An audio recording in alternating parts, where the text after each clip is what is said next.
This is Where We Live from Connecticut Public Radio. I'm Tess Terrible in for Catherine Shen. The world of family influencers has exploded in the last few years. You've probably seen them on your phone, picture-perfect family with the adorable kids doing adorable things for all the world to see. Parents that share their tips and tricks for childcare and managing the ups and downs of family life. But what happens when the camera turns off? Journalist Fortesa Latifi was curious about what life really looked like in these families. She's spoken to families and children who have grown up online. Some have loved the opportunities they've received, free merch, trips to Disney, and to put it bluntly, a lot of cash. But it's not all brand deals and devoted fans. Some influencer kids resent having their entire childhood from birth to present posted online. Today on Where We Live, Latifi joins us to talk about her new book, Like, Follow, Subscribe, Influencer Kids and the Cost of a Childhood Online. I started the conversation by asking her how she first got interested in the world of child influencers.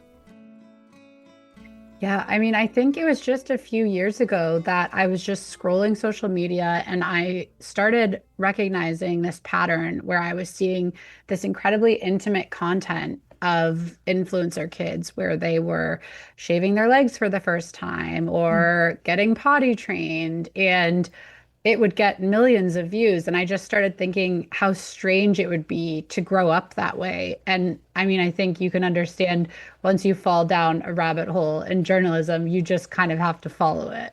Yeah. Where were you in your parenthood journey at that time that you first kind of fell down that rabbit hole? Yeah, I wasn't a parent yet. I wasn't even pregnant. So it was really just kind of this fascinating look into this other world for me. And then by the time I sold the book, I was 7 months pregnant with my first. And then by the time I turned in the first draft, I was 7 months postpartum. So the book was really written in the thick of it for me. I think that fascination with family life and what others' families look like has been around for a while. Can you tell me more about why you think it is that we are so obsessed with watching what just a family looks like? Because this goes way back before what we're seeing now with family vlogs and child influencers. Yeah, I think that families, like a family unit, is just one of the most intimate units that exist, right? Like it's so personal. And I think about when you're a little kid and you go over to someone's house and you're like, I can't believe their family does it this way. Like it's just, we're just drawn to families because they can be so similar to us and yet so different. And there are so many variations on it. But we all have that core experience. So in your book, when you talk about family blogs, you talk about the original mom blogs, which was such a throwback when I was listening to your book. And these were the mom blogs of the early aughts. These were kind of long form think pieces about what mothers were going through in pregnancy and early motherhood. Can you talk a little bit about what those look like and how are they kind of evolved to what we have today? Yeah, the fascinating thing about the early mom blogs was that they were really, you had to be a writer to be a mom blogger, because these women were penning, 3,000 word essays on potty training or miscarriages or hating your husband a little after your baby is born. And, there wasn't as much focus on the aesthetics. And also, for the first few years, there was no way to profit off of these blogs. And so it was really kind of this self-contained world where they were doing it for themselves and for each other. And then that changed when banner ads were introduced to the blogging world. And so then these blogs became profitable. But I think it really, really changed when Instagram and Pinterest and YouTube came on the scene. And suddenly, the entire endeavor was much more image-based and image-centric. And it's just fascinating because you never think of a contemporary me influencer as a writer. It's just not, it's not their main skill set. Whereas these women were really writers. Mm-hmm. Can you talk more about like how the content changed? Because it seems like the narrative, like the driving narrative of these blogs were about motherhood. And Mhm. there was a shift that happened where suddenly the face of the family blog was no longer the mother, but the child. Yeah, in those early mom blogs, the children were almost like incidental. Like they were like side characters who only were brought up in relation to the main narrative, which was the woman's experience of motherhood. And I find myself, as I'm, just a few years into my mom journey now, being jealous that I don't have those blogs to read. And then when you got onto Instagram, I think just as a function of how image centric everything became, the children really became a bigger part of the story because we know this from multiple studies that content with children does better than content without children. I mean, the algorithm loves kids, especially young kids and especially babies. And so it just became kind of a natural shift. Can you tell me more of like, I mean, I think our attention spans and our memories are so quick. Can you tell me Yeah. more a little bit about like what was happening then that time, that switch where Instagram was becoming more popular, YouTube was becoming more popular? I'm thinking back to like the viral videos of that time of Charlie bit my finger and the Yeah. child coming out of anesthesia. Charlie. Charlie bit me. Ah! I didn't feel anything. Yeah, I feel fine. kind of felt good, didn't it? Is this real life? Yeah, this is real life. And suddenly these little short family clips became like a sensation.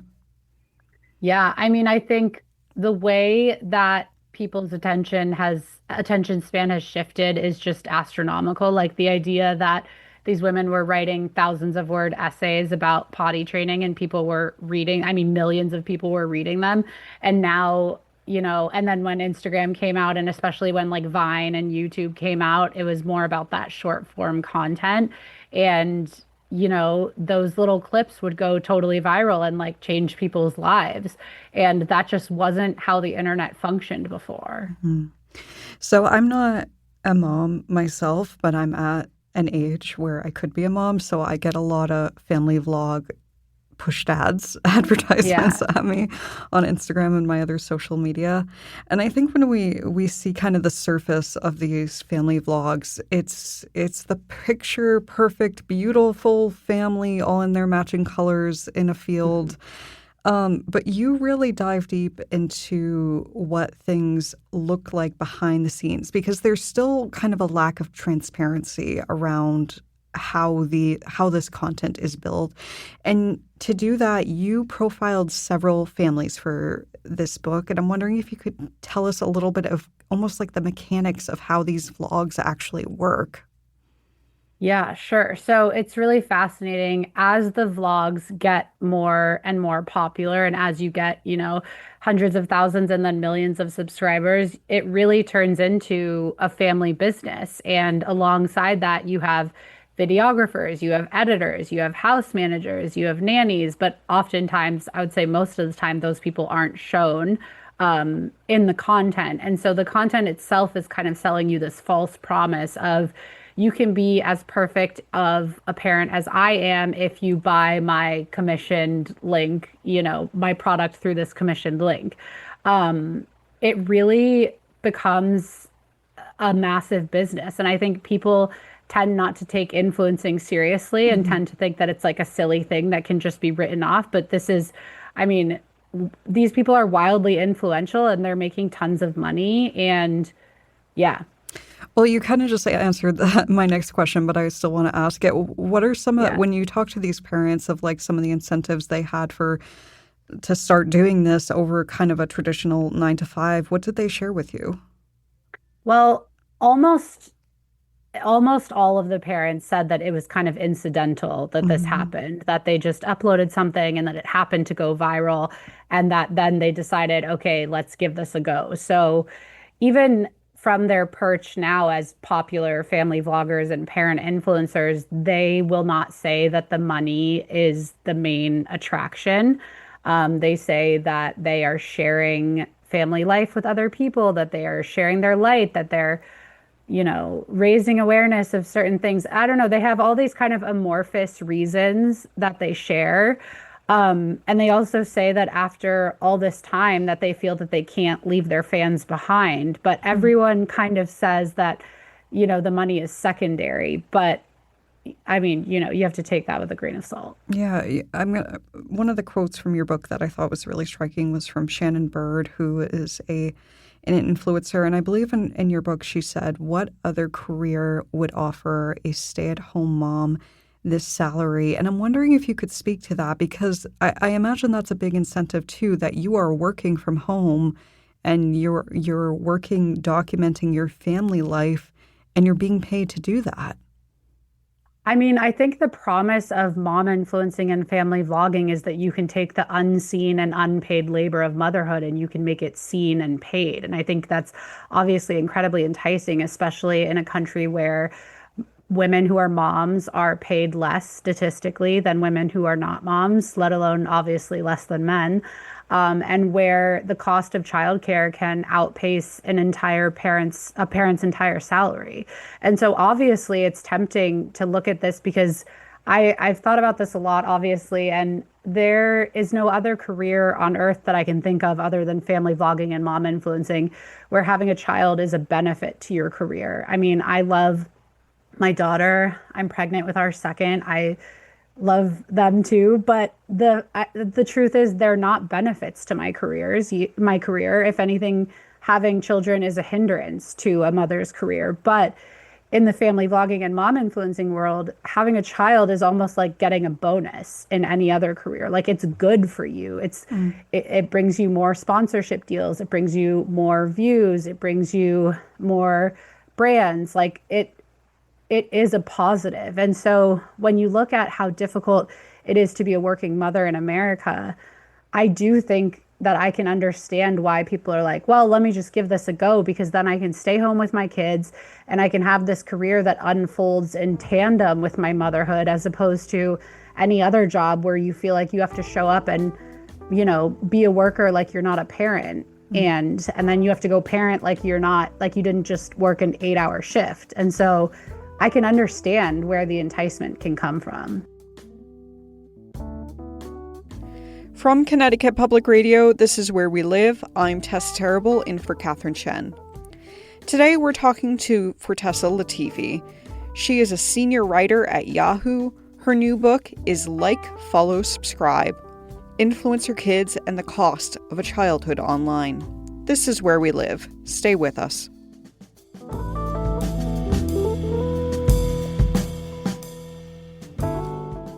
This is Where We Live from Connecticut Public Radio. I'm Tess Terrible, in for Catherine Shen.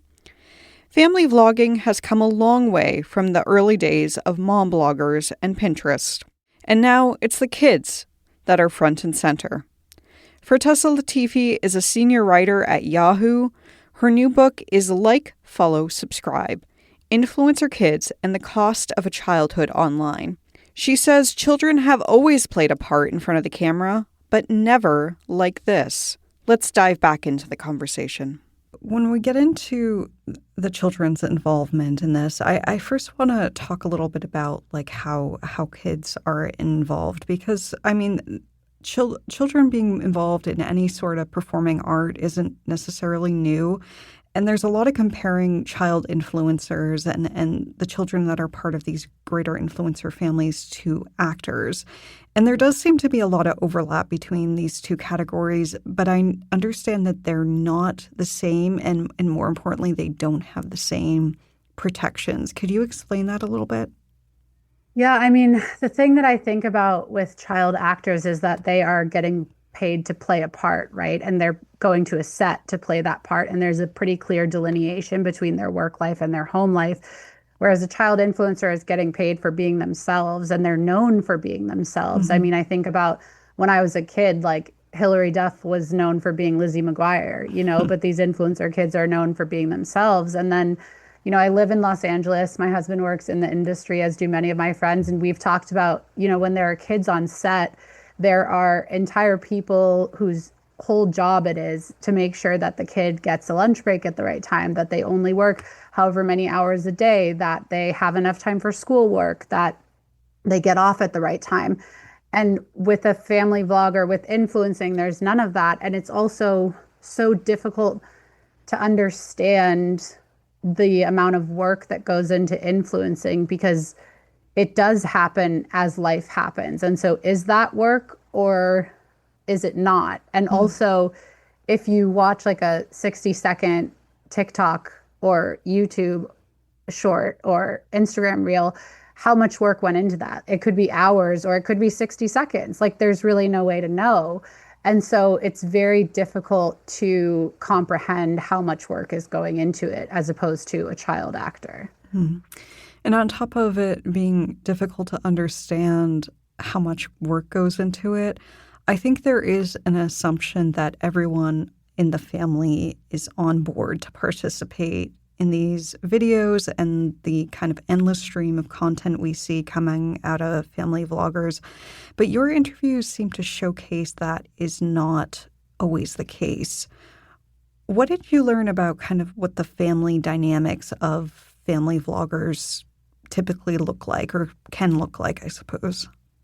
Well, it can really shift the family from that, familial relationship to more of like a business relationship. I've talked to kids in the past who say they, YouTube was the main conversation that the family had all the time and that they weren't sure, what other families talked about because you really are in this career with your parents, right? And the entire family is banking on it. And so it can really complicate the relationship between parent and child. I'm wondering how that impacts relationships of like, when the camera is on, do those relationships look a little bit different when the camera is away? I mean, I think that they have to because I even think about, my daughter's a toddler and when she's doing something really cute or funny and I take my camera out to record it, she immediately changes. She stops doing it or she does it in an exaggerated way or she, you know what I mean? And she's a toddler. And so just the presence of the camera changes what's unfolding, let alone if you are an influencer kid and this content is going to go out to hundreds of thousands or maybe millions of people, how can you act the exact way that you would have naturally?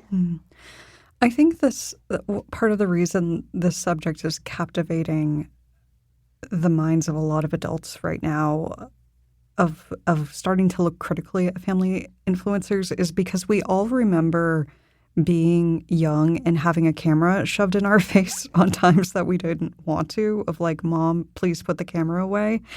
So I'm curious for kids that don't want to participate in this or are reluctant, and even if it's just kind of a partial, like, I just don't feel like doing this way, what did you learn about like how that changes the dynamics and how parents kind of try to convince them to participate? One prominent former family vlogger who was really at the top of their game when they were in the game told me that there's a lot of bribery going on behind the scenes. And so there's kind of this conversation of, if we worked on a farm, you'd have to be helping out, or if we owned a restaurant, you'd be bussing tables. So come on, like you got to do it. And then if that doesn't work, then, here's $100, here's $1,000. And that's when these parents are making so much money, that's not that much to give up to, bribe your kid to be a part of it. And so that conversation was really fascinating because that parent told me that they don't see that the laws that are related to influencer kids' profits are going to be effective to curtail the industry because it's not that influencer kids aren't getting paid, it's that they're already getting bribed. And so that's not the issue to this parent. And so that was really fascinating, just the concept of, oh, here's $1,000 to do a video. I mean, that's insane. Here's $1,000 to do the video. But what were they thinking is the real issue? Was it consenting to being filmed? They were more worried about the lack of privacy, the lack of consent, and the permanence of your online footprint. We were talking about that as a team, and I guess one of the central questions is can kids really consent? I mean, parents have a lot of influence over their children's lives, and like you said, talking about your daughter, like when the camera is on, they're going to act different, and I mean, a lot of us just want to please our parents.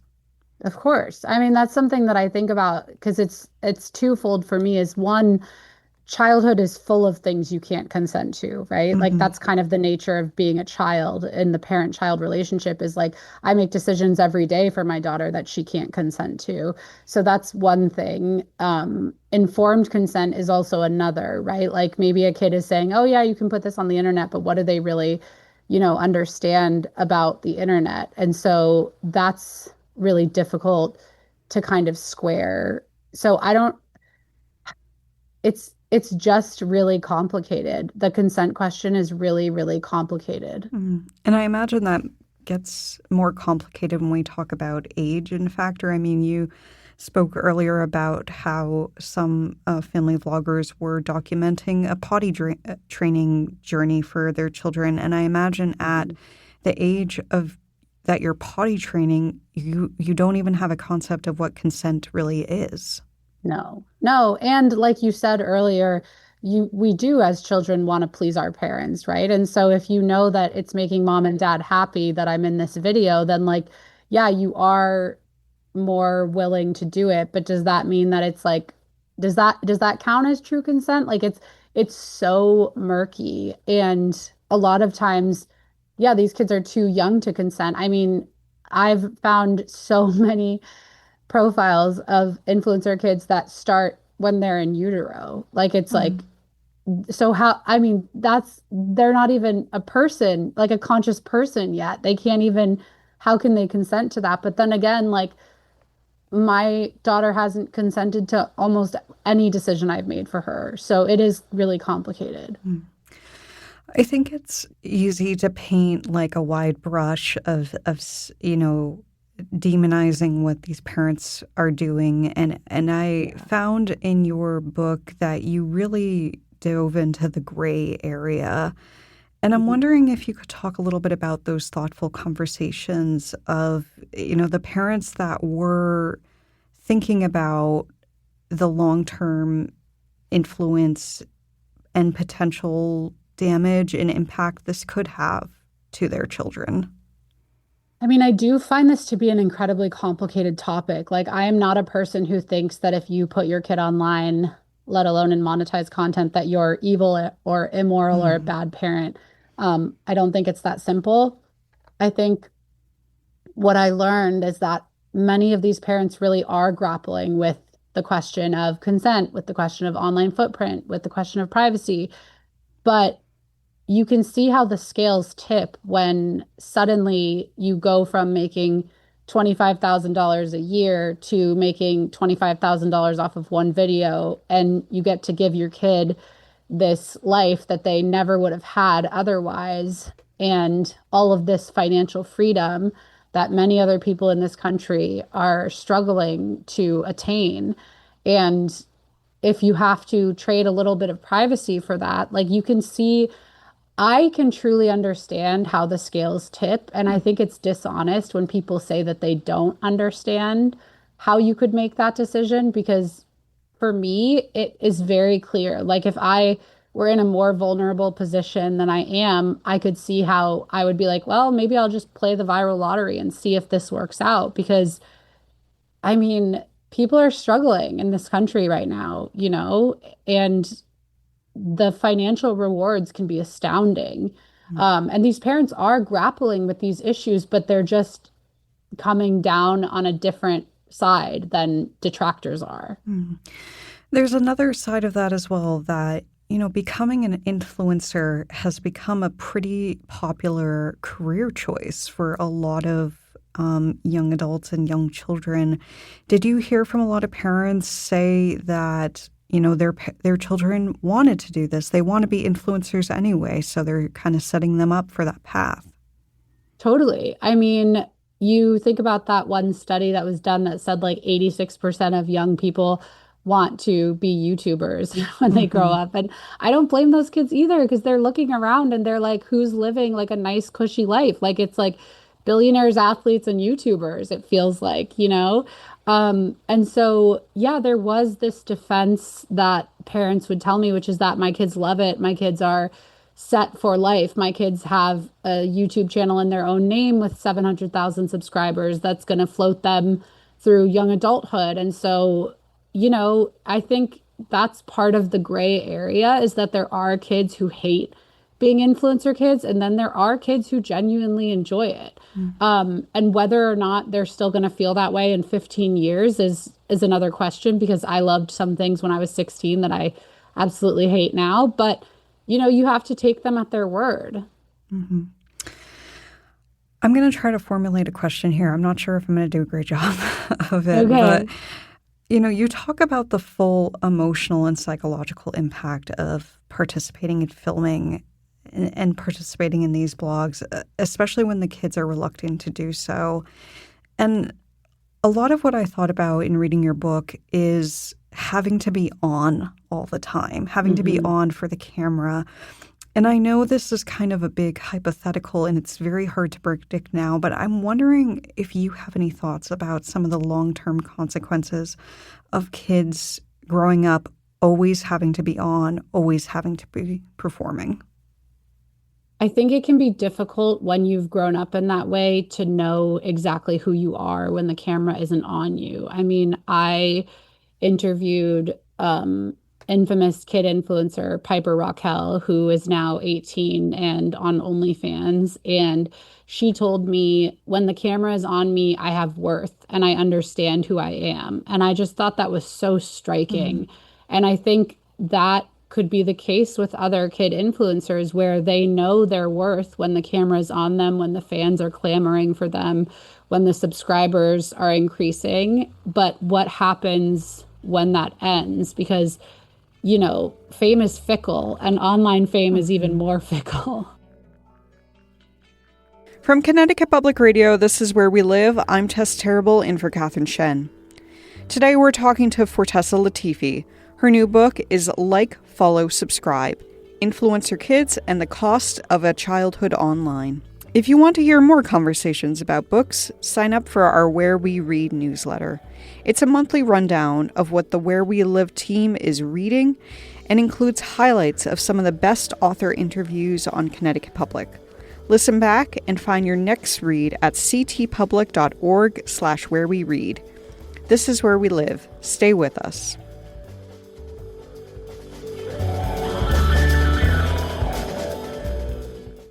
This is Where We Live from Connecticut Public Radio. I'm Tess Terrible in for Catherine Shen. Today, we've been speaking with Fortesa Latifi. Her new book is Like, Follow, Subscribe: Influencer Kids and the Cost of a Childhood Online. Just a heads up, in our next segment, we're going to dive into parasocial relationships and predatory behavior online. Parasocial relationships is something that a lot of creators, a lot of celebrities have to grapple with, but this is starting to happen with these families and with these children. Can you talk a little bit about what that looks like? Because it seems like it is starting to bleed into slightly predatory behavior. I mean, people feel incredibly connected to these children that they watch online. And I think in a way that's only natural. You're watching a kid sometimes from utero, sometimes from toddlerhood, and you're watching them grow up and you're learning everything about them. You know what their first word was, you know what their favorite color is, you know what they wore on their first day of school. But I think it can become very intense. People can feel like they are owed these access to these children. And that was something that was interesting when I talked to parents who have taken their kids offline after building a platform based on them being online. There was often this very intense backlash when they took them offline, and people would be like, how could you take them away from us? Like, this is crazy. This is their TikTok aunt and uncle. Like, we're missing them so much, blah, blah, blah. And these parents told me, this just proved to me that I made the right decision because of how close people feel to my child. And I think it can be shocking to influencer parents to realize how strong people feel the bonds are between themselves and the influencer child. That does seem to be a big discussion right now of those parents that have stopped recording. Another big discussion is looking at family influencer culture and the damage that has been done to some of these children that have participated. And there's many sides of that extreme. I think a lot of our listeners are probably familiar with Ruby Franke, who is a family vlogger and was convicted of child abuse. And I mean, that case got a lot of feedback and interest, but I wondered watching it in real time if this was only going to amplify interest in family vlogging and make more people want to participate at seeing her enormous success before the downfall. I think so. And I think also it fed this kind of gleeful questioning among fans and among, haters of who's the next Ruby Franke going to be? Who is the next big fall from grace? And so that was really troubling to me to see those kind of gleeful discussions of like who would be the next person to fall in this way. Because I mean, like you said, she was convicted of aggravated child abuse. Like it was a very serious thing. Mm-hmm. So there has been some pushback, and there's a few states that are trying to work to make protections for children that are participating in family vlogs. But a lot of these protections seems to be around giving children financial rights, that they will be financially entitled to X number of dollars. There's usually a formula that goes with that. But I'm curious, number one, is that enough? And number two, who's enforcing this? I mean, the family vlogging industry now is a multi-million-dollar industry. There are so many families out there now that are participating, so many children. It just feels like a mammoth thing to try to control. Yeah. I think the question of is that enough depends on how you feel about the industry. Some people think that there need to be privacy considerations, that there need to be the right to have content deleted, although I question that because in the writing of this book, there was often content I was looking for that was deleted by the main poster, and I could find it within 5 seconds, and it wasn't through some like crazy journalist, skill. It was just like Googling it and it showed right up.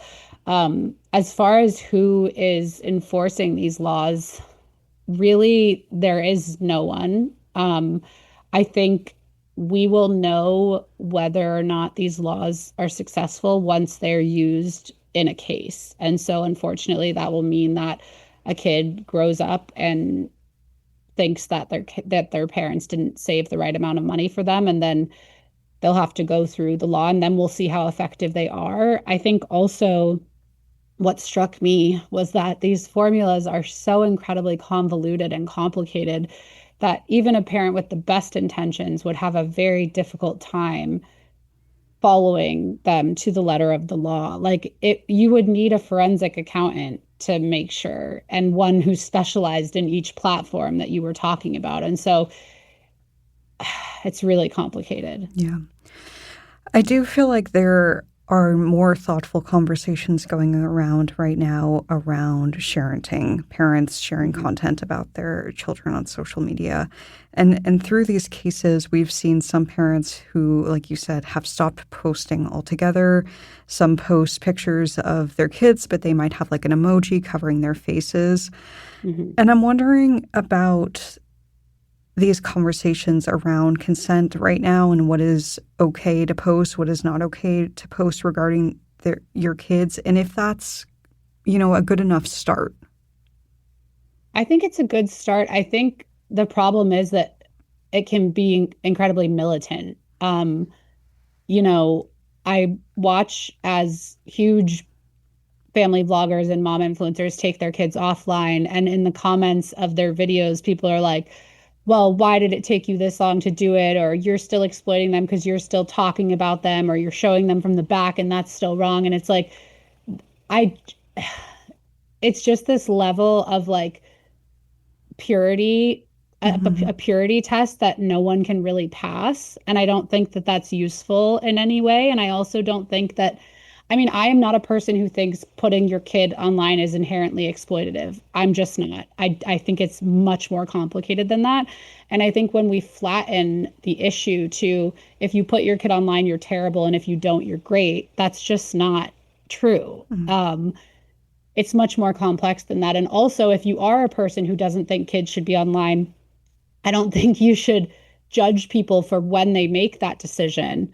You should just be glad that they're making it. But there's this kind of like purity question that I think is incredibly unfair. So it feels like there's no right way to do it among people on that side of the equation. And then obviously the people who do show their kids, they feel very defensive about it. And I don't blame them because it must be very difficult to be told that you're exploiting your child. Yeah, I want to hear more about that because I mean you are profiling people with more followers than what most of us will have in a lifetime. Totally. But family influencers aren't the only ones that are people participating in sharing content about their children. And I think there's a real hunger and awareness around parents right now of sharing mindfully. Do you have any thoughts or advice of what you want families to take away from your book and what they might want to be mindful about before posting?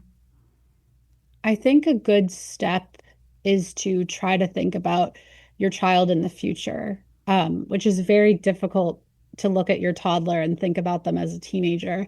I mean, it's difficult for me to do that, but if you can try to think, would they appreciate this when they're in middle school or when they're in high school? And like, I would not appreciate a video detailing my potty training journey. I just wouldn't appreciate that. I also think um, with our growing recognition that there are many predators online, and I mean, I don't know if you read that incredibly harrowing investigation from the New York Times last year about how pedophiles are celebrating mom influencers and child influencers within their chat rooms because there's just an endless stream of content. We know that that is a risk. And so I think you have to just, the unfortunate reality is that we do live in a world where that is a risk.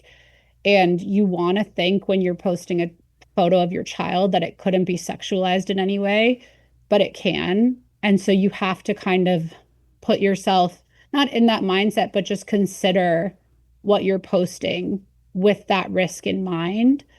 Because it is a risk, unfortunately. It feels like family influencers we're kind of reaching a bubble. I might be wrong about that, but I'm wondering if you have any predictions on what the next big influencer or creator is going to be.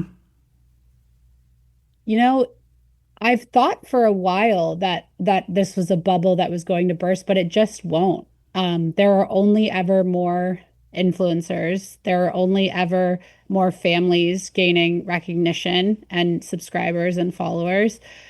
And I think especially with the way that the zeitgeist is kind of turning rightward towards these conservative family values and towards, the surge of trad wives, like it doesn't surprise me. And I think we're just going to see more of that content where I'm a mom of 7 kids and I stay home and I make baby food from scratch and I churn butter and, like that is the moment that we are in right now. And it's interesting because there is a lot of backlash against family influencers and accusations of child exploitation, but it's not impacting the bottom line. Like these families are still making money hand over fist. And so I don't see that ending anytime soon. Any final thoughts you want to leave listeners with today? I mean, I hope you read the book and I hope that you're ready to accept the nuance that is in this discussion, because I don't, again, like I said, I don't think it's useful to just say these are terrible people making terrible decisions. It's not useful, and it's not interesting, and it's not the truth. And so I hope that you're able to take in that nuance and have those complicated discussions. That was Fortesa Latifi. She is a senior writer at Yahoo. Her new book is Like, Follow, Subscribe: Influencer Kids and the Cost of a Childhood Online. I'm Tess Terrible. Today's show was produced by Patrick Scahill. Our technical producer is Dylan Reyes. Download Where We Live anytime on your favorite podcast app. Thanks so much for listening.